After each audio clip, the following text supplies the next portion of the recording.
this indigenous love, it spans multiple, the temporality of it, I think, is something that might be a bit yoded for people to understand where that love comes from, because it spans multiple apocalypses for us. And, Elizabeth Cooklan, who I quote a lot, I don't think she's quoted enough, which is why I quote her a lot. She's this Dakota luminary, one of the founders of Native American studies.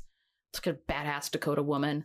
She'll just tear you to shreds in person. That's why I love her. But she's written several essays. She has a book, where she says, like, the Indian Wars never ended. They never ended. Like what you were saying, Kylie. Indigenous people in the Western Hemisphere have been in a protracted 500-year war against occupiers. We are occupied. I think it's important for people to use that language. We're in a war against occupation that's constantly morphing and changing. And just because kind of colonizer temporality and colonizer ideology doesn't want to call it a war anymore, doesn't mean that that's not what it is. Or like when people are calling for sanctions, for example, and they're like, that's not war.